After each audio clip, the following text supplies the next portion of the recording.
Hi friends, welcome to Kadam Study Center. So in this lecture, we will going to discuss important questions with answers of chapter number 1, Introduction to Software Engineering. Okay, as per student requirement, I will give you important questions with answers. Okay, that are helpful for your internal examination. Okay, so let's start. So first is short answer question. So first question is what is mean by SE? What is mean by SE? SE means software engineering. So let's see. SE stands for software engineering. It is the application of engineering principle, methods, and tools to the development and maintenance of a software is in a systematic, discipline and efficient manner. So software engineering आखिर क्या है? एक application है, engineering principles है, methods है, एक tool है development करने के लिए, मेंटेनेंस करने के लिए, किसकी? सॉफ्टवेयर की। और ये एक systematic, discipline and efficient manner में वर्क करता है। So this is definition for software engineering. So second question is define the term process.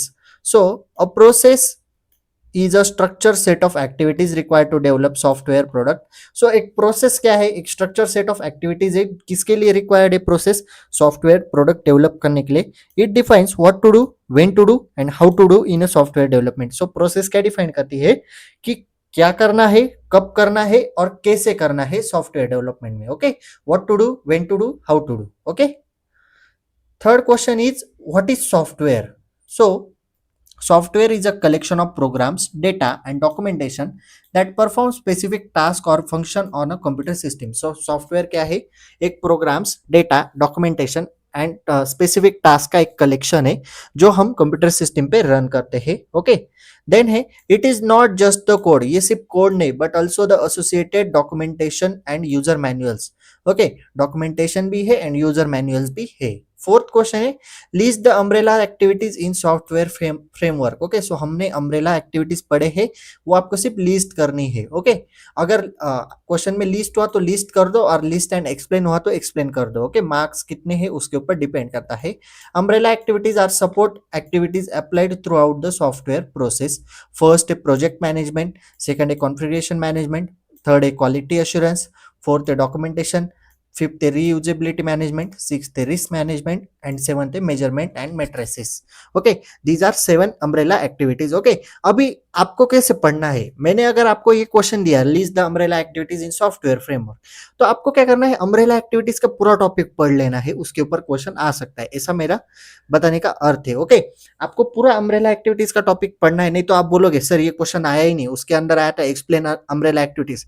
तो ऐसा है तो आपको आएगा ना. अगर आपने अम्ब्रेला एक्टिविटीज पढ़ा है तो अम्ब्रेला एक्टिविटीज के ऊपर कौन सा भी क्वेश्चन पूछने दो, आपका आंसर आना चाहिए.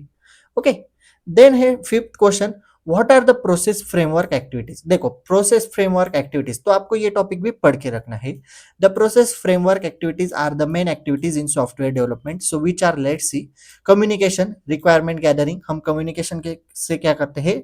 क्या रिक्वायरमेंट से कस्टमर की या फिर स्टेक होल्डर्स की वो गैदर करते हैं. प्लानिंग करते हैं, एस्टिमेटिंग, शेड्यूलिंग, मॉडलिंग करते हैं, एनालिसिस एंड डिजाइन, कंस्ट्रक्शन करते हैं कोडिंग एंड टेस्टिंग से, एंड डिप्लॉयमेंट करते हैं delivery and maintenance. Okay, deployment में डिलीवरी एंड मेंटेनेंस किया जाता है.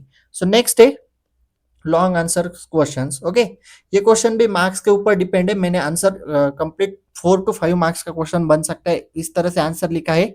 अगर 3 मार्क्स के लिए ऐसा क्वेश्चन आ जाए तो आंसर आप थोड़ा शॉर्ट कर लो या फिर उसके हिसाब से अपने हिसाब से लिख दो. सो फर्स्ट क्वेश्चन है describe nature of a software. So अभी सॉफ्टवेयर का नेचर कैसा होता है, let's see. The nature of software can be explain as follows. First है software is develop not manufacture. So software manufacture नहीं किया जाता, सॉफ्टवेयर डेवलप किया जाता है. Okay, unlike hardware which is manufacture and assemble. Okay, hardware कैसे manufacture होते, assemble किए जाते, वैसे सॉफ्टवेयर मैन्युफैक्चर भी नहीं होता, असेंबल भी नहीं होता. Software is engineering through systematic activities like requirement analysis, designing, coding and testing.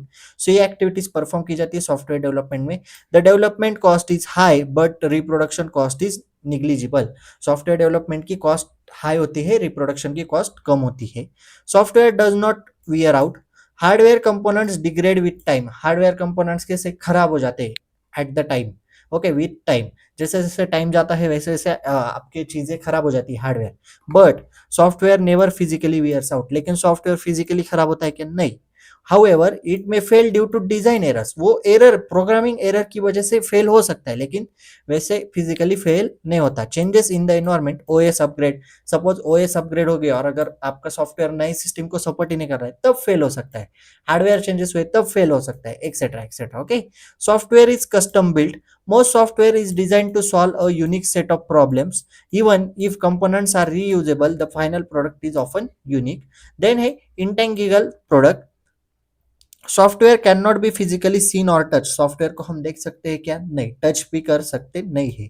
It is the logical not physical. Software ये लॉजिकल है कंसेप्ट, फिजिकल कंसेप्ट नहीं है. This makes software measurement and quality control more complex than hardware. Okay. So these are nature of software. Then है explain characteristic of software. So कौन कौन सी characteristic है? Intangibility. Software can not be physically measure और touch. देखो वही points है. Okay. हम सॉफ्टवेयर को टच कर सकते हैं क्या फिजिकली? नहीं. It only exist in digital form. ये सिर्फ डिजिटल फॉर्म में ही एग्जिस्ट करता है software. This make visualisation and testing challenging. So इसकी वजह से क्या होता है? हमें दिखता है वो सिर्फ. ओके. सो कॉम्प्लेक्सिटी नेक्स्ट कैरेक्टरिस्टिक है. Software system can be extremely complex. Software की सिस्टम कैसी होती है? कॉम्प्लेक्स होती है.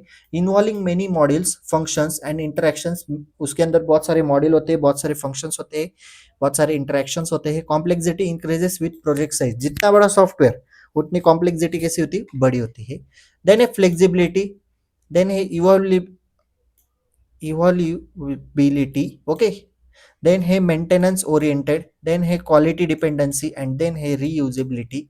आप ये सब पढ़ लो, आपको कैरेक्टरिस्टिक लिख के दिए है. नेक्स्ट क्वेश्चन है write a short note on process adaptation. So what is mean by process adaptation?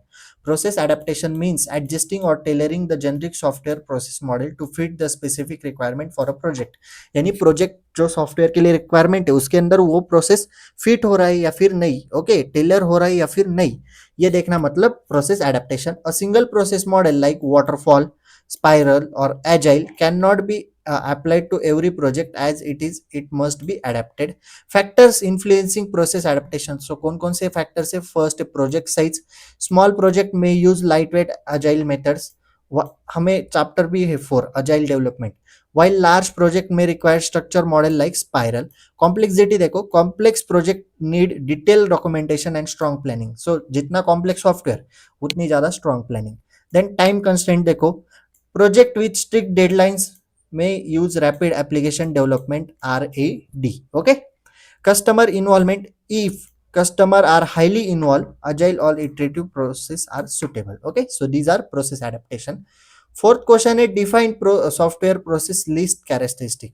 So software की process यहाँ पे ये की है, define की है and यहाँ पे characteristic लिखे है. Okay. एंड लास्ट क्वेश्चन है with the help of diagram describe McCall's quality factor. So ये मैकॉल्स क्वालिटी फैक्टर की डायग्राम में ट्रायंगल है, आपको ये डायग्राम निकालनी कंपलसरी है. ओके. एंड यहाँ पे प्रोडक्ट ऑपरेशन लिखे है, correctness, reliability, efficiency, integrity and usability. Okay. And यहाँ पे है प्रोडक्ट रिवीजन. मतलब ये जो पॉइंट है ना प्रोडक्ट रिवीजन, ये वाला ये एक्सप्लेन किया है प्रोडक्ट ट्रांजिशन. एंड ये आपके प्रोडक्ट ऑपरेशंस, ये वाला पॉइंट, ये प्रोडक्ट ऑपरेशंस. ओके. वही ऑपरेशन से ये अंदर जो लिखे मेंटेनेबिलिटी, फ्लेक्सिबिलिटी, टेस्टेबिलिटी, वही ऑपरेशंस यहाँ पे भी है. सो डायग्राम निकाल के उस डायग्राम को सिर्फ एक्सप्लेन करना है. Okay. So these are important questions of chapter number 1. In next lecture we will discuss chapter number 2, important questions with answers. Okay. So if you have any doubt regarding this lecture, please ask in comment section or you can DM me on Instagram. Okay. Notes are available on Telegram channel. Telegram channel link is available in description box. So if you like this video, please like, share and subscribe to our channel and share this video with your friends. So that's it for today. Till then, tatas, bye bye.